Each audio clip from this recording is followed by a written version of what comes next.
Greta Molthaus, 30 de diciembre de 1950. La esfera del ser. Cabe comprender que el concepto de ser no es fácil de captar.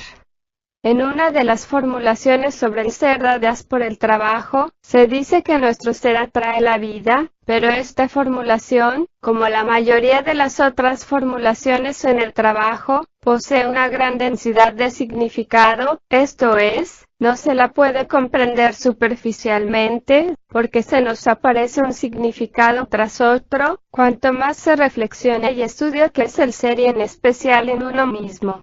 El estudio del propio ser es esencial para el trabajo sobre sí. Quiero decir, no se puede ignorar el propio ser y darlo por sentado, y con todo decir que se está en el trabajo y se hace lo posible para trabajar sobre sí. Tal actitud es pura insensatez. Tal como dijo O, citando a Soloviev. Todo tiene su ser, una piedra tiene su ser, una flor tiene su ser, un animal tiene su ser, etc. Esto es desde luego muy cierto, pero ¿qué es lo que significa decir que una piedra, una flor, un animal, tienen cada uno un ser peculiar a sí mismo? Luego, por otra parte, ¿qué significa decir que el ser atrae nuestra vida? Aquí tenemos, por ejemplo, una persona que atrae gentes de cierta clase. ¿Qué es aquello que atrae a esas gentes? Lo que atrae a esas gentes es el ser de dicha persona. Claro está que no lo vemos así. Cabe pensar en ciertas circunstancias, que es desgraciado que dicha persona traiga a esas gentes. Lo que no entendemos es que la esfera del ser de dicha persona trae solo ciertas cosas y repele otras. Pero al principio no nos damos cuenta y hasta nos produce fastidio. Ahora bien, pensemos que el ser ejerce a su alrededor una acción que cubre una esfera. Esa esfera tiene su propia clase de inteligencia. Tomemos por ejemplo, la esfera de ser de una paloma. Incluido en esta esfera de ser está el poder de reencontrar su camino desde una distancia considerable. O nuevamente tomemos la esfera de ser de un perro. Puede descubrir a su dueño dentro de una multitud y encontrar el camino de vuelta a su casa cuando a su dueño le es imposible hacerlo. Esto pertenece a su esfera de ser.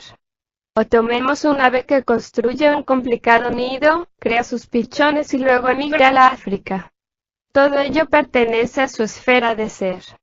Cada animal posee una esfera de ser que es, por así decir, su vida, y mediante la cual se pone en relación con regiones del mundo que son perfectamente desconocidas para el hombre. Luego, asimismo en conexión con la particular esfera de ser de la que están dotados, tienen sus propias formas de felicidad, sus propias formas de dolor, de desdicha y así sucesivamente.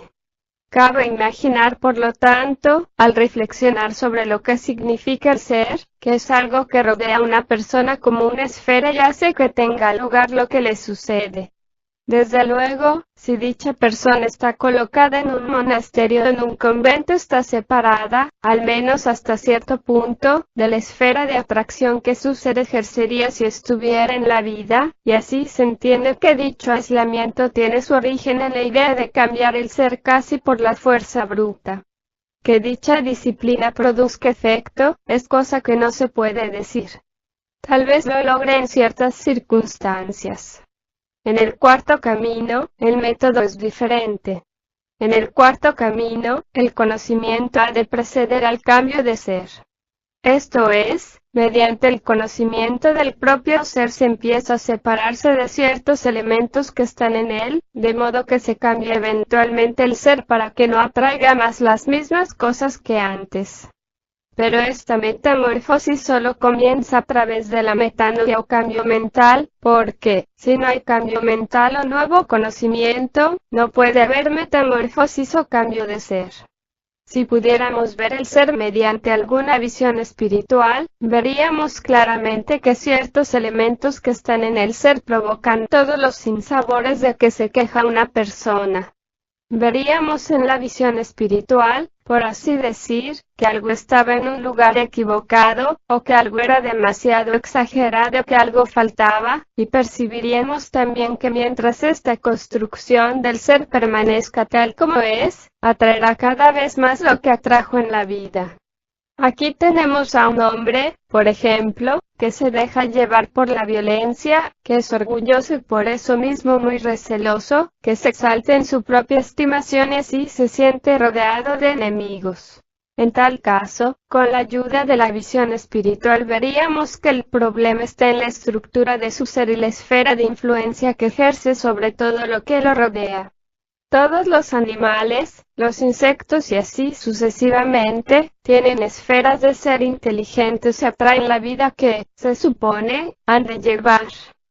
Tan solo el hombre carece de una esfera de ser inteligente y es por eso que debe estudiar su ser y aprender a atribuirse todas las cosas desagradables que repetidamente le suceden y no culpar a las demás gentes, que es hacer una cosa mecánica. ¿Cómo podemos, pues, cambiar el ser? Por la aplicación del conocimiento del trabajo mediante la autoobservación de nosotros mismos. Y cabe recordar que no se cambia si nos dicen lo que hemos de hacer. Solo se puede cambiar viendo lo que se tiene que hacer cuando uno descubra que se asemeja a nuestro ser.